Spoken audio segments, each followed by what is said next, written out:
ఒక freelance journalist, ఇది మేము తయారు చేసిందో ఇంకోరు చేసిందో కదా, ఒక ఫ్రీలాన్స్ జర్నలిస్ట్, ఆయన పేరు ప్రేమ్ అమన్.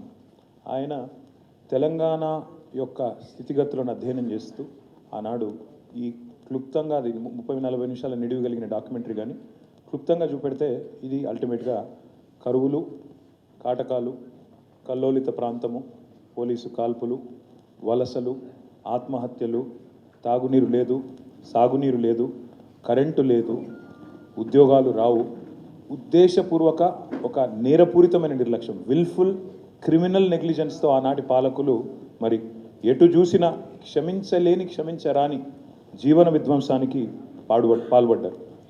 ఆఖరికి పాడి పశువులను కూడా కబేలాలకు తరలించే దుస్థితి, వివక్ష, పక్షపాతం, అదేవిధంగా సమైక్య పాలకులకు తొత్తులుగా ఇక్కడ ఉండే తెలంగాణ కాంగ్రెస్ నాయకులు డూడు బసవన్నల మాదిరిగా వాళ్ళు ఏం చెప్తే వీళ్ళు అక్కడ దానికి తల ఊపుతూ తొత్తులుగా మారిన పరిస్థితి.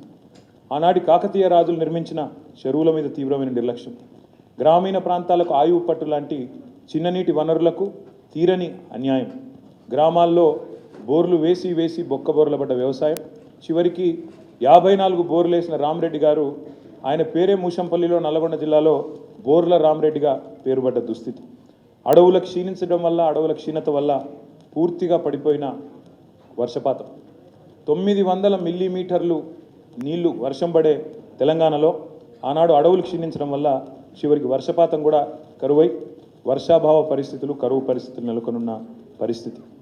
సుభిక్షంగా ఆనాడు భారతదేశానికి స్వాతంత్రం వచ్చినప్పుడు సుభిక్షంగా ఉన్న తెలంగాణ సమైక్య పాలనలో పూర్తి స్థాయి సంక్షోభం వైపు మళ్ళింది.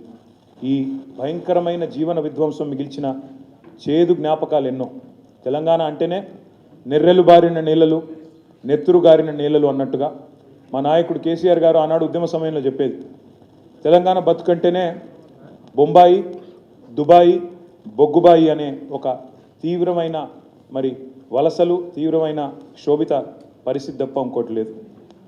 మహబూబ్ నగర్ జిల్లా భారతదేశం మొత్తంలోనే మరి వెనుకబడ్డ జిల్లాలు ఎక్కడున్నాయి భారతదేశంలో అంటే అగ్రభాగాన ఉండేది మన తెలంగాణలోని మహబూబ్ నగర్ జిల్లా ఒకటి. ఒక్క పాలమూరు జిల్లా నుంచే 14 లక్షల మంది ప్రతి సంవత్సరం వలసలు పోయే దుస్థితి, వేల సంఖ్యలో ఆత్మహత్యలు, రైతులు కానీ ఇతరులు కానీ ఆత్మహత్యలు, ఆకలి చావులు, ఇవన్నీ కూడా యావత్ భారతదేశం సాక్షిగా చూసిన కఠోర సత్యాలు. నేనేదో ఇప్పుడు నా కల్పన కాదు, నా ఊహ కాదు. తెలంగాణ రాష్ట్రం ఏర్పడ్డ నాడు 2014 జూన్ 2 నాడు తెలంగాణలో 10 జిల్లాలు ఉండేది. 10 జిల్లాల్లో తెలంగాణలో హైదరాబాద్ మినహా మిగతా 9 జిల్లాలు backward reason areas. Backward reason అంటే బ్యాక్వర్డ్ రీజన్ గ్రాంట్ ఫండ్స్ వచ్చేది, BRGF గ్రాంట్స్ వచ్చేది. అంటే ఒక రాష్ట్రంలో 10 జిల్లాలు ఉంటే అందులో 9 జిల్లాలు అంటే 90% దాదాపుగా భూభాగం మరి వెనుకబడ్డ ప్రాంతంగా ముద్రపడ్డది. అంటే మరి తెలంగాణ ఏర్పడ్డ నాడు ఎట్లాంటి సంక్షుభిత పరిస్థితి ఉండేనో దాన్ని బట్టే చెప్పవచ్చు.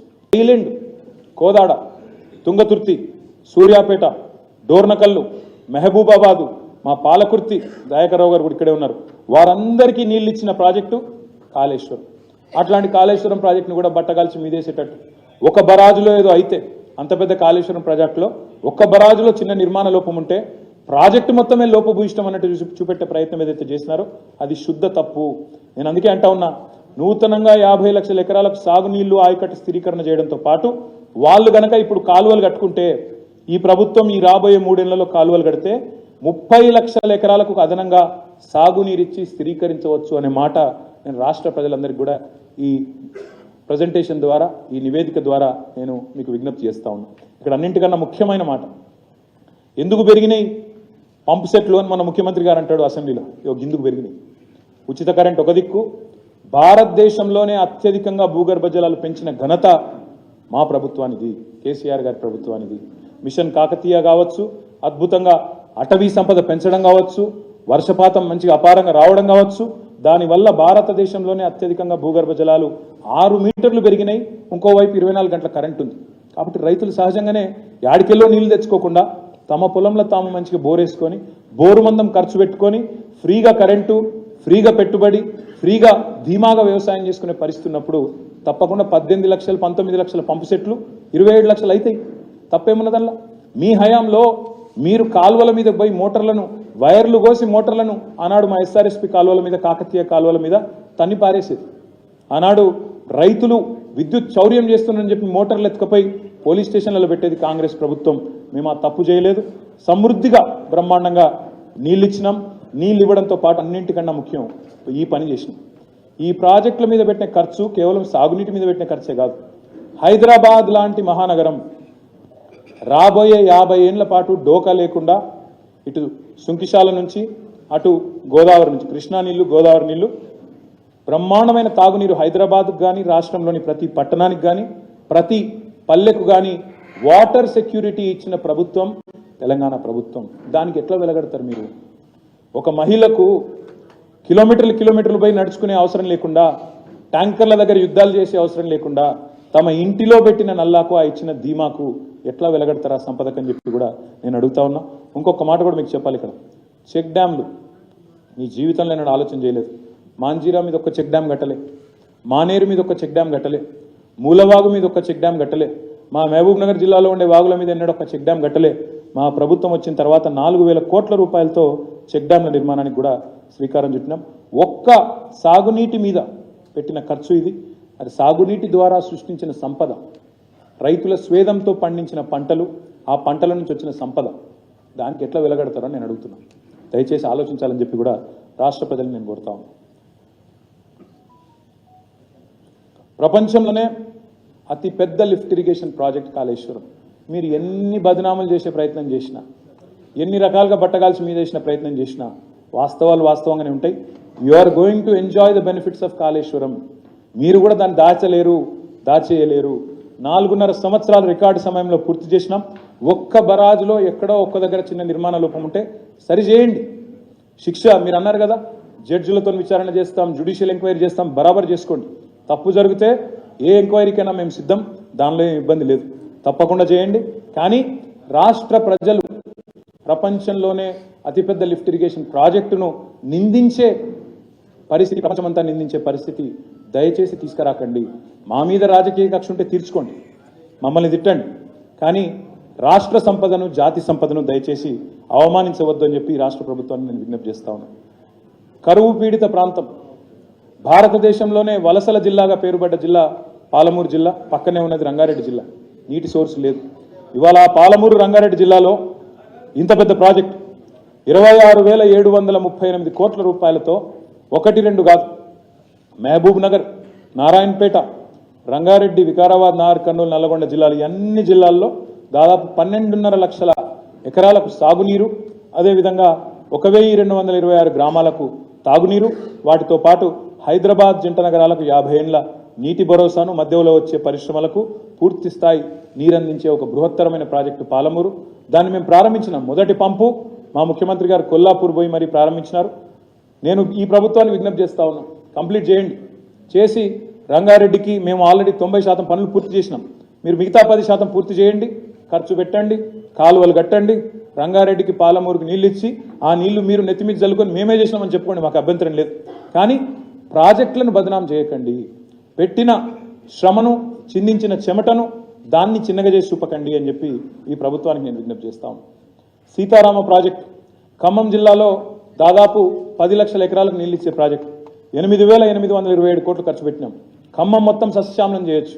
కృష్ణలో, గోదావరిలో రెండింటిలో కొంత వాటా ఉండే ఖమ్మం జిల్లాలో ఈ సీతారామ ద్వారా అటు కృష్ణా ఆయకట్టు స్థిరీకరించబడుతుంది, ఇటు గోదావరి నీళ్లు కూడా సంపూర్ణంగా వచ్చి మొత్తం 10 కాన్స్టిట్యున్సీలు ఉంటే ఖమ్మంలో 10 లక్షల ఎకరాలకు నీళ్ళు ఇచ్చే ప్రాజెక్టు, అద్భుతమైన ప్రాజెక్టు. చెక్ డ్యామ్ల గురించి ఇప్పుడే నేను మీకు చెప్పాను. ఈ చెక్ డ్యామ్లు కట్టడం వల్ల కూడా మిషన్ కాకతీయలో చెరువులు బాగు చేయడం, ఈ చెక్ డ్యామ్లు కట్టడం వల్ల కూడా భూగర్భ జలాలు 6 మీటర్లు పెరిగినాయి. దానికోసం మేము పెట్టిన ఖర్చు 2,314 కోట్లు. మిషన్ కాకతీయలో 21,634 చెరువులను బాగా చేసినాం. 5,465 కోట్లు ఖర్చు పెట్టినాం.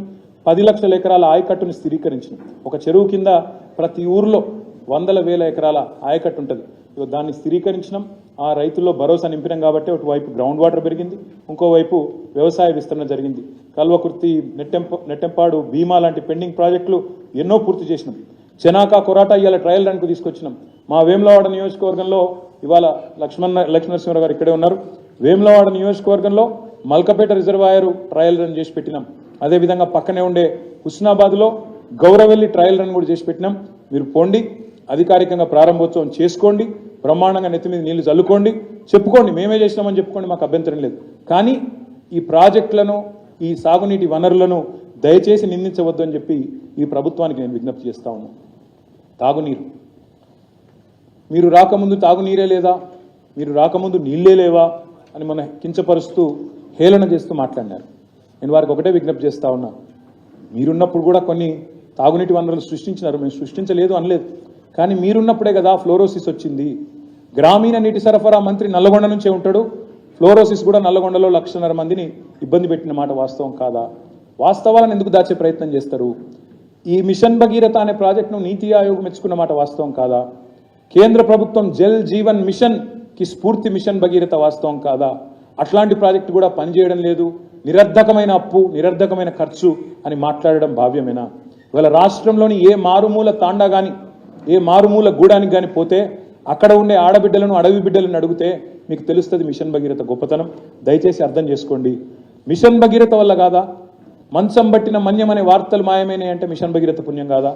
ఏజెన్సీలో అంటురోగాలు అనే మాట మాయమైందంటే మిషన్ భగీరథ పుణ్యం కాదా? వాటర్ బాండ్ డిసీజెసే 80% ఉంటాయి.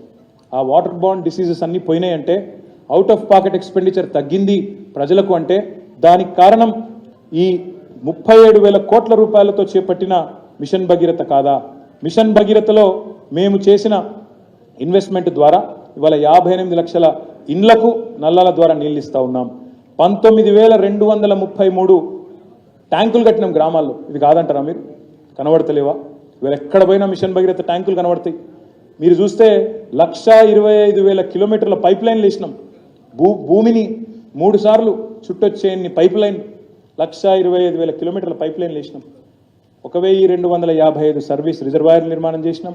54 వాటర్ ట్రీట్మెంట్ ప్లాంట్స్ నిర్మాణం చేసినాం. ఇది రాష్ట్ర ప్రజలకు తరగని సంపద కాదా?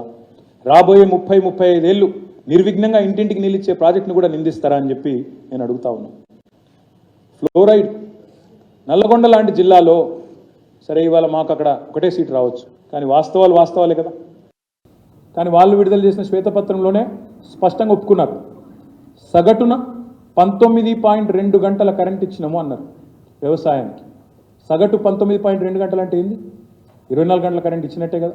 దబ్బనెప్పుడైనా అవుటేజ్ అయితే, దబ్బనెప్పుడైనా 16 గంటలు అయితే, మిగతా టైంలో 24 గంటలు ఉంటేనే కదా సగటు 19 గంటల 20 నిమిషాలు వచ్చేది. అంటే అంత అసమగ్రమైన తప్పుల తడకతో వాళ్ళు వచ్చినా వాస్తవాలుగా ఒప్పుకోక తప్పలేదు. మరి రైతుల కోసం దాదాపు 37,000 కోట్ల రూపాయలు ఉచిత విద్యుత్ కోసం మా ప్రభుత్వం ఖర్చు పెట్టింది. ఇది నిరర్ధకమంటారా? ఇది తప్పంటారా?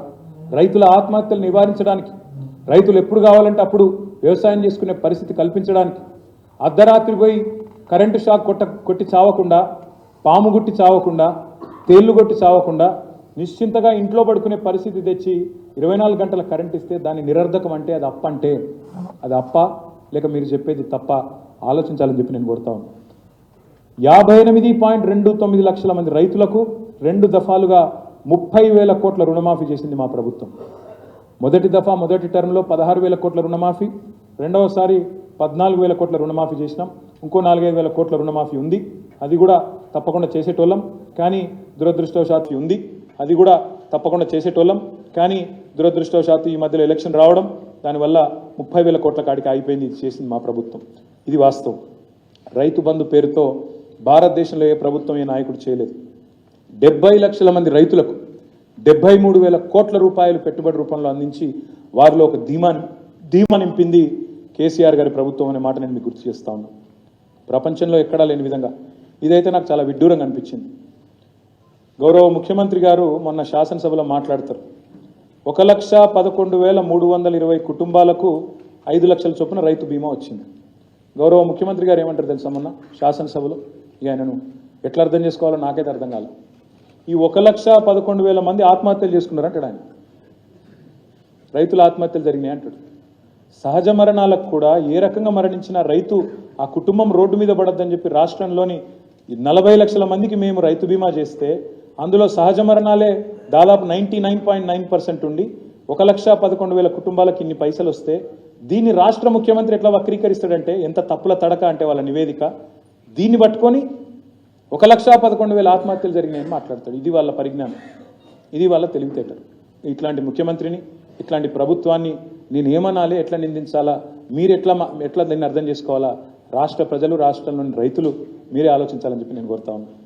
ఈ ఒక్క మాటలో చెప్పాలంటే తెలంగాణలో ఏం జరిగింది అంటే 9 ఏళ్లలో మా ప్రభుత్వం మేము కొనుగోలు చేసింది గింత రైతుల నుంచి. సివిల్ సప్లైస్ కార్పొరేషన్ అప్పులు అంటారు కానీ మరి గింత కొనుగోలు చేసినామనే మాట మాత్రం చెప్పరు.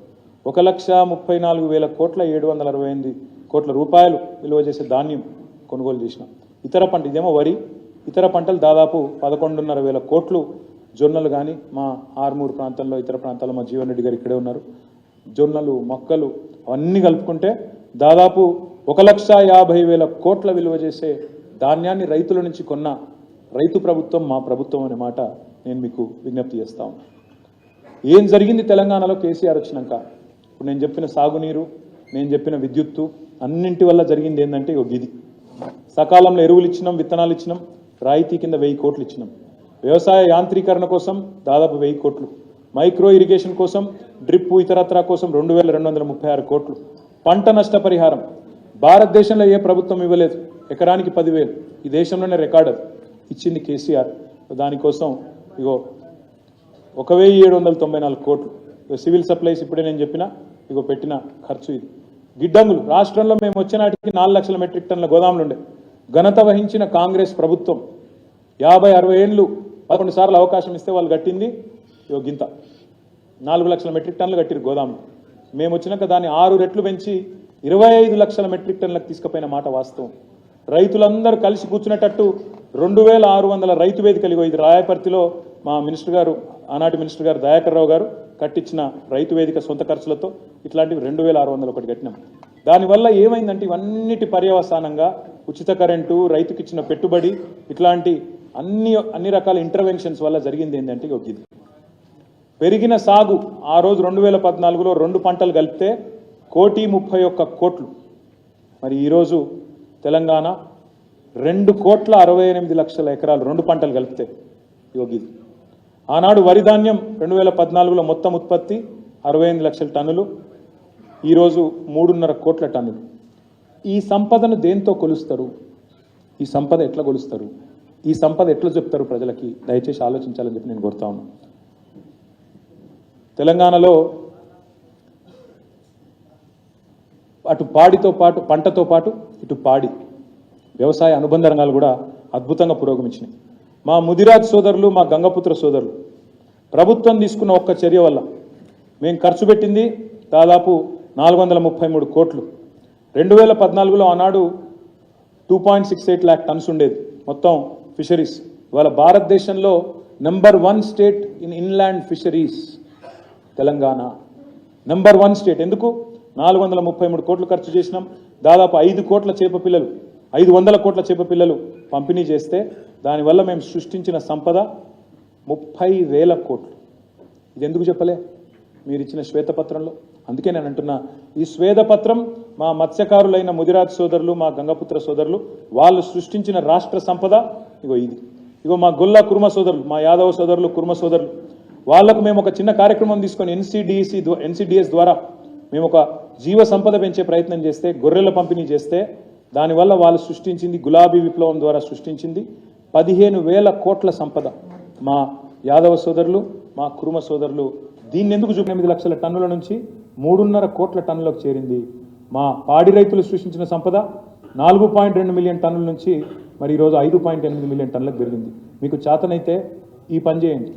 2014లో ఆనాడు 27,000 ఎకరాల్లో ఉండేది మరి ఆయిల్ పామ్. మేము దిగిపోయే నాటికి మొన్న 2 లక్షల ఎకరాలకు తీసుకొని పోయినాం. మేము టార్గెట్ పెట్టుకున్నాం 2025 కల్లా 20 లక్షల ఎకరాలకు తీసుకొని పోవాలా ఆయిల్ పామ్ అని చెప్పి. దమ్ముంటే చేత అయితే ఈ పని చేయండి, చేసి రాష్ట్ర ప్రజలకు, రైతాంగానికి అండగా నిలబడండి. ఇన్ని పనులు చేసిన ప్రభుత్వాన్ని నిందిస్తూ ఈ సంపద సృష్టిని ప్రస్తావించకుండా ఏ డొల్ల రాజకీయం అయితే మీరు చేసినారో అది తప్పు అనేది రాష్ట్ర ప్రజలకి ఈ శ్వేతపత్రం ద్వారా నేను వివరించే ప్రయత్నం చేస్తాను. మరి సంక్షేమం గురించి అయితే మీకు తెలుసు. సంక్షేమంలో కేసీఆర్ ప్రభుత్వం తెలంగాణ భారతదేశంలోనే ఒక స్వర్ణయుగానికి నాంది పలికింది. ఈ చిరునవ్వులకు ఎట్లా వెలగడతారు? ఈ పెద్ద వయసులో ఉండే ఈ పెద్ద మనుషుల చిరునవ్వులకు ఎట్లా వెలగడతారు, ఈ ఆస్తిని ఎట్లా కొలుస్తారు, దయచేసి మీరు ఆలోచించాలి. మరి ఆసరా పెన్షన్లు మీరు దిగిపోయినాడు 27 లక్షల మందికి ఇచ్చేది మీరు పెన్షన్లు, అది 200 రూపాయలు. మేము 19 లక్షల మందికి అదనంగా పెన్షన్లు ఇచ్చినాం, మొత్తంగా 61,000 కోట్ల పెన్షన్. ఆడపిల్లలు పెళ్లి చేయాలంటే ఇబ్బంది, ఆడపిల్లల పెళ్లి అంటేనే అప్పులపాలైపోయే పరిస్థితి. అట్లాంటిది 12 లక్షల మంది ఆడబిడ్డల పెళ్లిళ్ళు చేసిన ప్రభుత్వం మా ప్రభుత్వం. 11,743 కోట్లు ఖర్చు పెట్టినాం. నేను రాను బిడ్డో సర్కారు దవాఖానకు అనే పరిస్థితి నుంచి సర్కారు దవాఖానకి పోతా అనే పరిస్థితి తీసుకొచ్చి కేసీఆర్ కిట్లు ఇచ్చి ఇన్స్టిట్యూషనల్ డెలివరీస్ పెంచినాం. మొత్తంగా 1,500 కోట్లు ఖర్చు పెట్టాం. ఎస్సీ, ఎస్టీ, బీసీ, మైనారిటీ అన్ని అణగారిన వర్గాల సంక్షేమం కోసం వేల కోట్ల రూపాయలు ఖర్చు పెట్టినాం. ఇదేది కనబడలేదు మీరు మొన్న చెప్పిన శ్వేతపత్రంలో, ఇదేది చెప్పరు మీరు. దళితుల కోసం పెట్టిన 92,640 కోట్లు చెప్పరు, ఎస్టీల కోసం పెట్టిన 43,936 కోట్లు చెప్పరు, బీసీల కోసం పెట్టిన 45,000 కోట్లు చెప్పరు, మైనారిటీల కోసం ఖర్చు పెట్టిన 9,166 కోట్లు చెప్పరు, వికలాంగుల కోసం ఖర్చు పెట్టిన 9,166 కోట్లు చెప్పరు, వికలాంగుల కోసం ఖర్చు పెట్టిన 10,300 కోట్లు లేదు. అదేవిధంగా ఇతర చేనేతల కోసం, ఇంకా రజకుల కోసం, నాయి బ్రాహ్మణుల కోసం చేసిన ఖర్చు గురించి రేఖా మాత్రం కూడా ప్రస్తావన లేదు.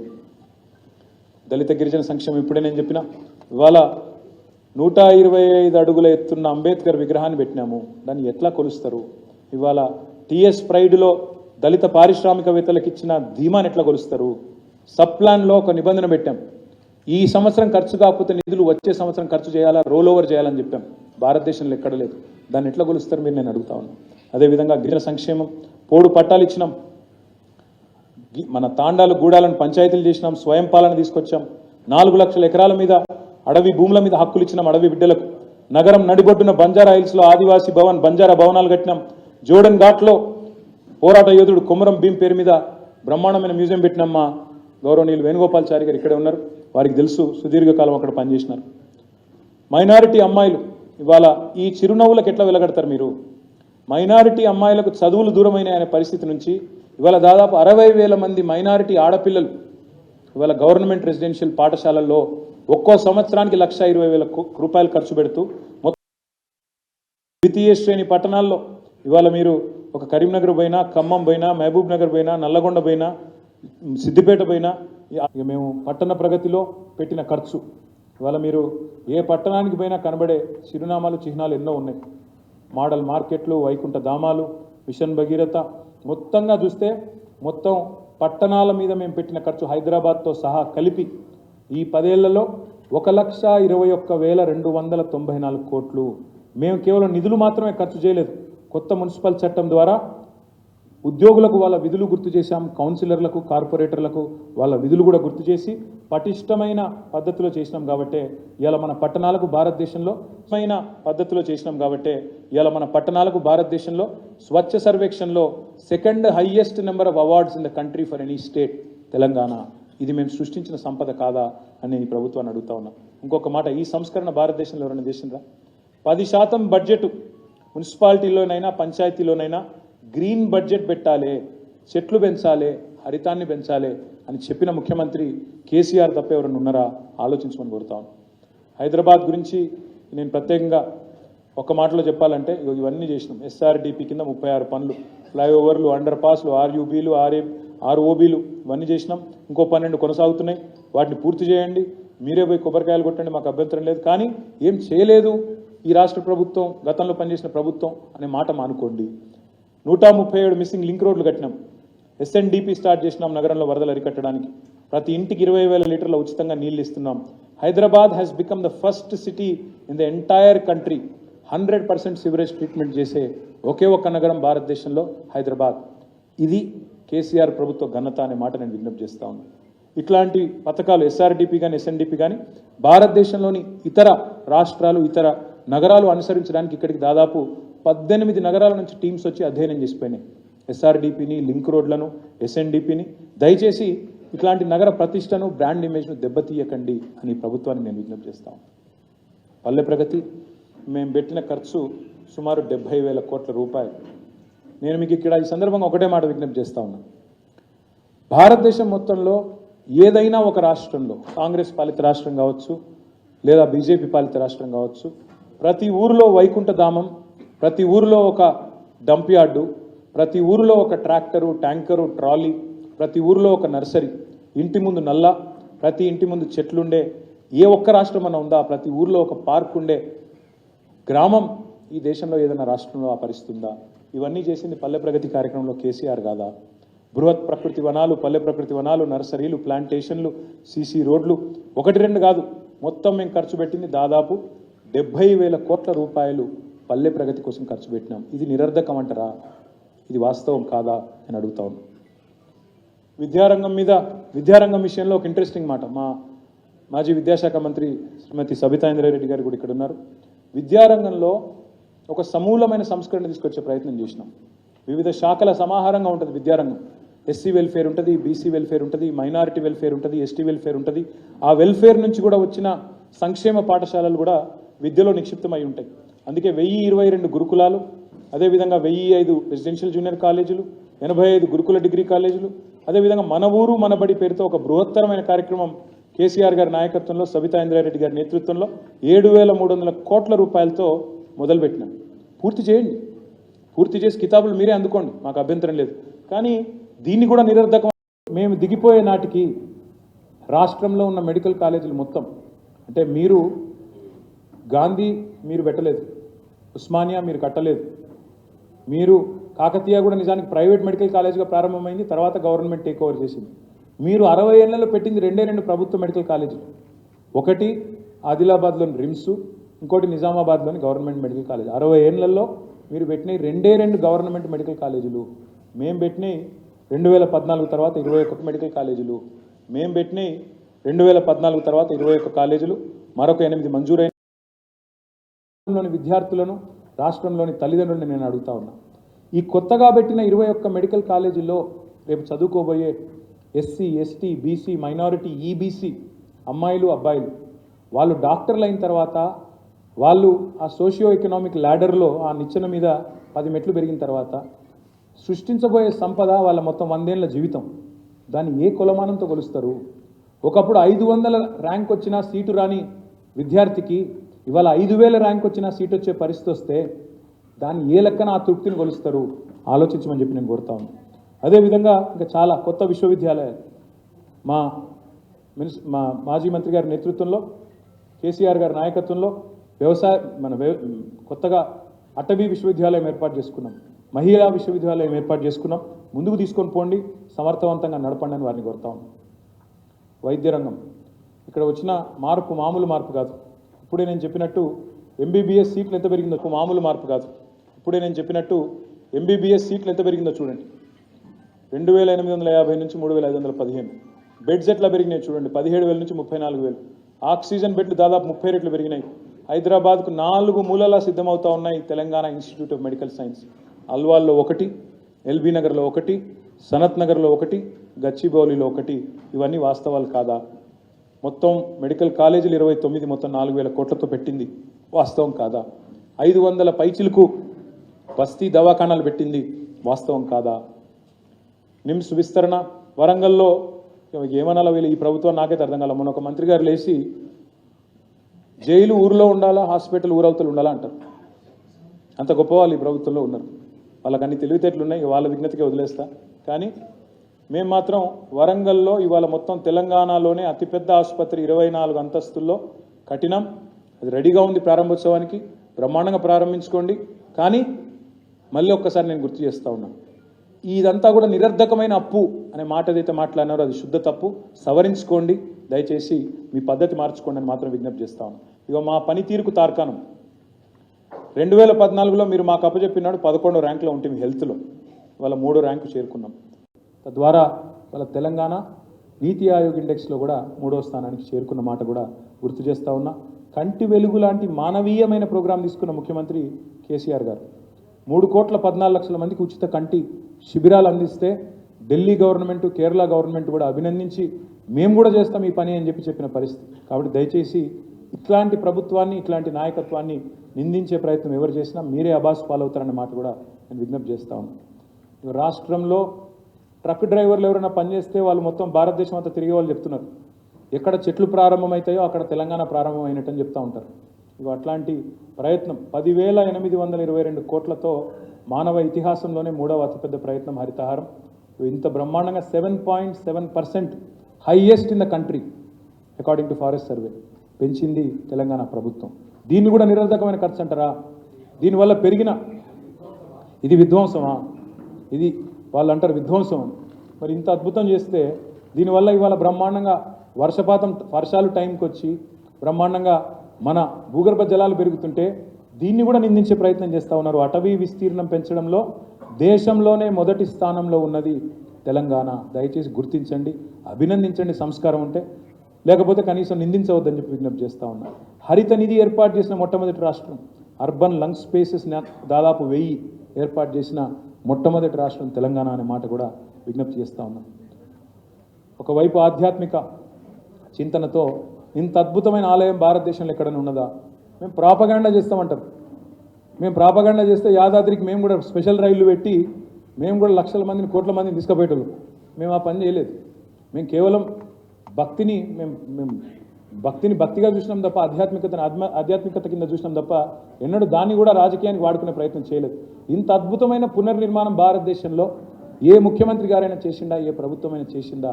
దయచేసి ఆలోచించాలని చెప్పి నేను ఈ రాష్ట్ర ప్రజలను, రాష్ట్ర ప్రభుత్వాన్ని కూడా నేను కోరుతా ఉన్నాను.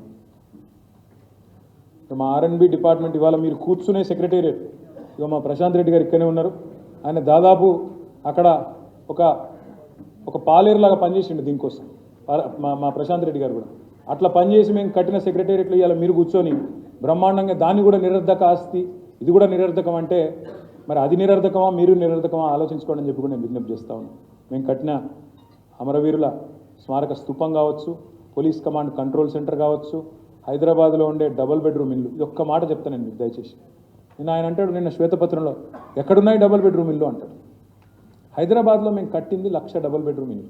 అందులో 70,000 ఆల్రెడీ ఇచ్చేసినాం, 30,000 చివరి దశలో ఉన్నాయి, మీరే ఇవ్వండి. ఈ 1,00,000 డబుల్ బెడ్రూమ్ ఇళ్ళ కోసం మేము ఒక్క హైదరాబాద్లో ఖర్చు పెట్టింది 9,000 కోట్లు. కానీ దాని మార్కెట్ వాల్యూ దాదాపు 50,000 కోట్లు. Market value of these properties. Hussain Sagar ఫేసింగ్లో బ్రహ్మాండమైన అంబేద్కర్ కాలనీ కట్టినాం, అక్కడ డబుల్ బెడ్రూమ్ ఇల్లు నేను స్వయంగా పోయి ప్రారంభించినది. దాని విలువ మార్కెట్లో ఈరోజు ₹1,00,00,000 ఉంటుంది ఒక్కొక్క అపార్ట్మెంట్. ఎట్లా లెక్క కడతారు దాన్ని? ఇదంతా సంపద కాదా? రాష్ట్ర సంపద కాదా? ఇదేది చూపెట్టారా శ్వేతపత్రంలో? మా ఐమాక్స్ ఎదురుగా కట్టిందని మా నాగేంద్ర గారు ఇక్కడే ఉన్నారు. ఐమాక్స్ ఎదురుగా కట్టినాం, అక్కడ ఎంత ఉంటుంది అపార్ట్మెంట్? మీరు అందరూ హైదరాబాద్లో ఉండేటోళ్ళు మీకే తెలియాలి దాని విలువ ఎంత ఉంటుంది. 560 స్క్వేర్ ఫీట్లు అంటే అక్కడ కనీసం 50 లక్షలు ఉంటుందా ఉండదా ఆలోచించమని కోరుతా. ఇక ఇది ఇంకొక మాట, ఇక మా R&B ఫార్మర్ మినిస్టర్ ఇక్కడే ఉన్నారు. మీరు 60 ఏళ్ళలో కట్టింది మొత్తం భవనాల విస్తీర్ణం 30,43,000. మేము కట్టింది 6.5 ఏళ్లలో 1,02,00,000 స్క్వేర్ ఫీట్లు.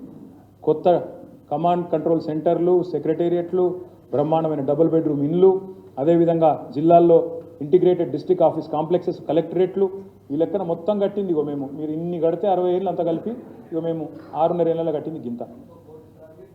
ఇంకో 1 కోటి స్క్వేర్ ఫీట్లు ఇంకా నిర్మాణంలో ఉంది, అది కూడా పూర్తి అయితే 2 కోట్లు అవుతుంది. ఇక ఈ 4 లేన్ల రహదారులు మీరు మొత్తం 60 ఏళ్ళలో కట్టింది 485 కిలోమీటర్లు, మేము 6.5 ఏళ్ళలో కట్టింది 669 కిలోమీటర్లు. 2 లేన్ల రహదారి మొత్తం 65 ఏళ్ళలో మీరు కట్టింది 6,000 కిలోమీటర్లు, మేము 6.5 ఏళ్ళలో కట్టింది 8,692 కిలోమీటర్లు. ఇది కాదా సంపద? ఇది రాష్ట్ర ప్రజలకు మేము అందించిన సంపద కాదా? దయచేసి ఆలోచించాలని చెప్పి నేను కోరుతాను. ఇక యువతకు ఉపాధి కల్పన, మేము ప్రాపగాండా చేసినామన్నారు. మేము ప్రాపగాండా ప్రచారానికి మేము పెద్దపీట వేసినామన్నారు.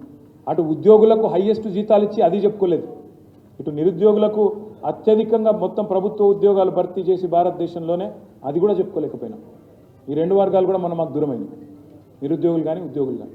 Highest salaries in the country ఉద్యోగులకు, హైయెస్ట్ ఎంప్లాయ్మెంట్ క్రియేషన్ అది కూడా చేసినాం ప్రభుత్వ ఉద్యోగాలు. ఇక ప్రైవేట్ ఉద్యోగాలు అయితే దాదాపు 4 లక్షల కోట్ల పెట్టుబడులు, 24 లక్షల ఉద్యోగాలకు మరి కల్పన చేసినాం. దయచేసి నేను వాళ్ళు ఇచ్చిన రిపోర్ట్లో ఉంది ఇది కూడా. ఈ లాస్ట్ పాయింట్ 15 లక్షలు ఇతర రంగాల్లో, ఇవి కాకుండా టీఎస్ ఐపాస్ కాకుండా వాళ్ళే చెప్పారు నిన్న 15 లక్షలు ఇతర రంగాల్లో ఉపాధి అవకాశాలు వచ్చినాయి, షాప్స్ అండ్ ఎస్టాబ్లిష్మెంట్స్ అని చెప్పినారు. ఒక్క మాటలో మొత్తం రాష్ట్ర ప్రజలు అందరూ చూస్తారు కాబట్టి చెప్తున్నారు.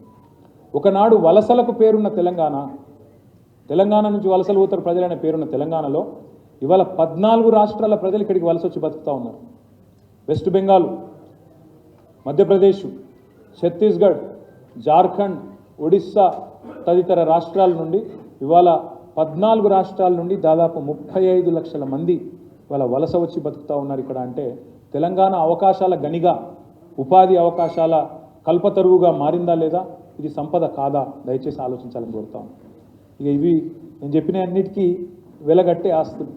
ఈ వెలగట్టలేని ఆస్తులను ఎట్లా వెలగడతారో ఆలోచించండి. అస్తిత్వానికి ఎట్లా వెలగడతారు? తెలంగాణలో ప్రజల్లో నిండిన ఆత్మస్థైర్యానికి ఎట్లా వెలగడతారు? ఇవాళ తెలంగాణలో మీరు వదిలిపోయినాడు 2014లో భూముల విలువ ఆ రోజు 50,000 ఉంటే ఈరోజు 5 లక్షలు అయింది. ఆ రోజు 5 లక్షలు ఉంటే ఇవాళ 25 లక్షలు అయింది. ఇది వాస్తవం కాదా? రాష్ట్రంలో పెరిగిన సంపదకు మరి కేసీఆర్ ప్రభుత్వం కారణం కాదా? ఆలోచించమని కోరుతా ఉన్నా. నేను ఇంకొక మాట అడుగుతా ఉన్నా. వ్యక్తిగత సామాజిక భరోసాకు పెద్దపీట వేసినాం. మరి ఆ పెరిగిన ఆత్మస్థైర్యానికి ఎట్లా వెలగడతారు? ఒక పేదింటి ఆడబిడ్డ మొహంలో కళ్యాణ లక్ష్మి ద్వారా వచ్చిన చిరునవ్వుకి ఎట్లా వెలగడతారు?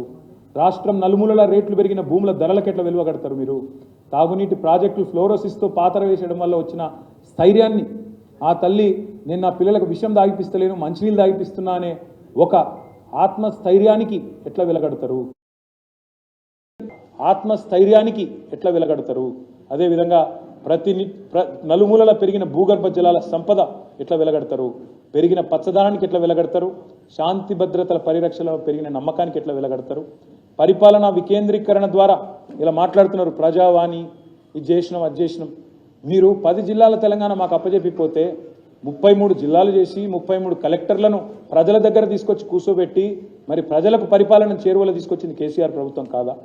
ఆనాడు మా కరీంనగర్ జిల్లాను ఎగ్జాంపుల్గా తీసుకుంటే ఎక్కడ మంతిని మహాదేవ్పూరు, ఎక్కడ కరీంనగర్, ఇలా అక్కడ పోయే అవసరం లేకుండా పెద్దపల్లి తీసుకొచ్చింది కేసీఆర్ కాదా? గంభీరావుపేట నుంచి కరీంనగర్ పోయే దుస్థితి నుంచి, అలంపూర్ నుంచి మహబూబ్ నగర్ పోయే దుస్థితి నుంచి ఇవాళ గద్వాలను జిల్లా చేసింది కేసీఆర్ కాదా? ఇట్లా చెబుతూ పోతే 100 ఉదాహరణలు. మా ఆదిలాబాద్ జిల్లాలో ఎక్కడో చెన్నూరు, ఎక్కడో కాగజ్ నగర్, ఎక్కడి నుంచి ఎక్కడికి పోవాలా? ఆదిలాబాద్ పోవాలా ఒక మూలకి. కానీ ఇవాళ అదే ఆదిలాబాద్లో కుమరంభీం, అస్వాబాద్ జిల్లా, ఒకవైపు మంచిర్యాల జిల్లా, ఒకవైపు నిర్మల్ జిల్లా చేసింది కేసీఆర్ కాదా? ప్రజల వద్దకు పరిపాలన తెచ్చింది కేసీఆర్ కాదా? పెట్టుబడులకు స్వర్గధామం చేసినాం, రాష్ట్రానికి ఆదాయం పెంచినాం, విద్యను ఇవన్నిటిని కూడా భవిష్యత్తును నిర్మాణం చేసినాం. అందుకే నేను అనేది, మా దృష్టిలో ఆస్తులు అంటే నిర్మాణాలే కాదు, ప్రజల్లో పెరిగిన జీవన ప్రమాణాలు.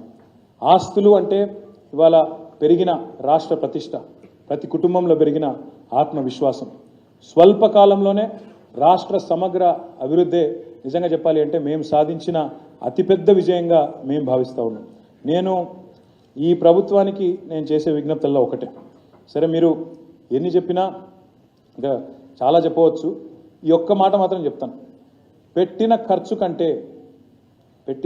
కంటే పెరిగిన సంపద 10 రెట్లు పెరిగింది. సాగునీరు, గ్రామాల అభివృద్ధి వలన వాళ్ళ భూముల విలువ, తెలంగాణలో రైతు బంధు అందుకునే మొత్తం ఎక్స్టెంట్ ఎంత అంటే 1,52,00,000 ఎకరాలు అంటే పట్టా భూములు. మరి ఆ పట్టా భూములు ఇవాళ 5 రెట్లు, 6 రెట్లు, 10 రెట్లు పెరిగినాయి సంపద. మొత్తం లెక్క తీద్దామా ఎంత పెరిగిందో? ఎన్ని లక్షల కోట్లను లెక్క కట్టాలి నేను? అదేవిధంగా ఆ 1,52,00,000 ఎకరాల పట్టా భూమి విలువ నాకు తెలిసి కనీసం 5 రెట్లు పెరిగింది, ఇంకా ఎన్నో రెట్లు పెరిగిందని చెప్పొచ్చు. ఇంకొక మాట, ఓవరాల్గా ఏం చేసినాం? ఇగో ఇది చేసినాం. వాళ్ళేమో 6 లక్షలు అప్పు చేసినాం అంటున్నారు. నేను చెప్పేది కూడా సుమారు లెక్కనే, కానీ నాకు తెలిసి దీనికంటే ఇంకా చాలా ఎక్కువ రెట్లు ఎక్కువ ఉంటుంది. నేను అందుకే అంటా ఉన్నా, దేశమంతా తెలంగాణ దిక్కు మళ్ళీ పాలన చేతగాక శ్వేతపత్రం పేరుతో చేతులెత్తేసిన కాంగ్రెస్ ప్రభుత్వానికి తెలంగాణ రైతన్న తరపున, తెలంగాణ ప్రజల తరపున ఈ శ్వేతపత్రాన్ని విడుదల చేస్తున్న సందర్భంగా మహాకవి శ్రీశ్రీ గారు ఒక మాట అన్నారు తన మహాప్రస్థానంలో. ఆ ప్రశ్న అడిగినారు, తెలంగాణ రైతన్నల తరపున, తెలంగాణ ప్రజల తరపున ఈ ప్రభుత్వాన్ని మళ్ళీ నేను అడుగుతా ఉన్నాను. పొలాలనన్నీ హలాలు దున్ని ఇలాతలంలో హేమం పిండగా, జగానికంతా సౌఖ్యం నిండగా, విరామ మెరుగక పరిశ్రమించే, జలం ధరిత్రికి బలి కావించే, కర్షక వీరుల కాయం నిండా కాలువగట్టే ఘర్మజలానికి, ఘర్మజలం అంటే చెమట, ధర్మజలానికి ఖరీదు లేదోయ్ అన్న మాట ఆనాడు శ్రీశ్రీ గారు చెప్పినారు. అందుకే నేను అంటా ఉన్నా, తెలంగాణ అనేది మనందరి సమిష్టి సంపద. తెలంగాణ అంటే ఒక ప్రభుత్వాందో, ఒక పార్టీదో, ఒక వ్యక్తిదో కాదు. ఇది 4 కోట్ల తెలంగాణ ప్రజల సమిష్టి సంపద. దీన్ని ఎవరు అగౌరవపరిచే ప్రయత్నం చేసినా, అందుకే మేము అంటున్నాం, తెలంగాణ అనే ఇవాళ టార్చ్ బేరర్, ఒక దీపస్తంభంగా మారిన తెలంగాణ, దీన్ని ఆగిపోనీయం, ప్రజల పక్షాన నిలబడతాం, తప్పకుండా ప్రజల పక్షాన పోరాటం చేస్తామని చెప్పి తెలియజేస్తూ మరి నేను మీ అందరినీ కోరేది ఏమంటే ఈ మొత్తం ప్రజెంటేషన్ మీకు తెలుగులో నేను ఇచ్చినాను, ఇంగ్లీష్లో కూడా దీన్ని మారుస్తాము, ట్రాన్స్లేట్ చేసి మీ అందరికి అందుబాటులోకి తీసుకొస్తాము. ఇంగ్లీష్ మీడియా కూడా ఇక్కడ ఉన్నారు. I request the entire English media also to please take a copy of this. We'll translate it into English for you. I can give you a synopsis quickly, but I would rather not. My humble request to all of you, I'll furnish a copy of the entire thing. Urdu में भी तर्जुमा करने की कोशिश करेंगे, करके जल्द से जल्द आपको भी दे देंगे. अगर कोई सवालात है, कोई कुछ है तो आप पूछ सकते हैं. थैंक यू, शुक्रिया आपका, अंदर की धन्यवाद.